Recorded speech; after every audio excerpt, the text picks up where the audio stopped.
Council for green revolution Kadthal దగ్గర అన్మాస్పల్లిలో earth centre లో ఈరోజు విత్తనాల పండుగ ప్రారంభమైంది. అనేక రాష్ట్రాల నుంచి విత్తనాలు తీసుకొని వచ్చారు. ఇగో వీళ్ళు మధ్యప్రదేశ్ నుంచి తీసుకొచ్చారు. అన్ని కూరగాయ విత్తనాల నుంచి మొదలు పెడితే అన్ని విత్తనాలు ఉన్నాయి. ఈ అవకాశం మళ్ళీ మళ్ళీ రాదు.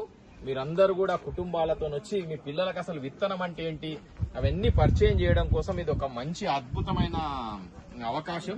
కాబట్టి దయచేసి మీరందరూ కూడా ఈ విత్తనాల పండుగకి ఈ రోజు ఉంటుంది, రేపు ఉంటుంది, ఎల్లుండి ఉంటుంది. మీరు అనేక ఎగ్జిబిషన్లు పోయి ఉంటారు, హోటల్స్ తిరిగి ఉంటారు, కానీ ఇక్కడ అసలు మన మానవ మనుగడకి కారణం విత్తనం.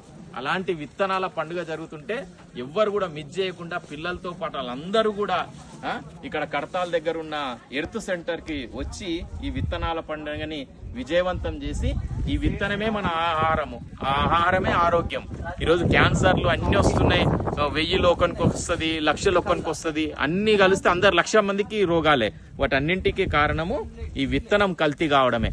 కాబట్టి మన దేశీ విత్తనాలని ప్రమోట్ చేయడం కోసం మంచి కార్యక్రమం చేస్తున్న కౌన్సిల్ ఫర్ గ్రీన్ రెవల్యూషన్ ని అభినందిస్తూ మీరందరూ ఈ విత్తనాల పండుగకు వచ్చి ఈ నాలెడ్జ్ ని పొందాలని మనసారా కోరుకుంటూ నమస్తే. Thank you so much.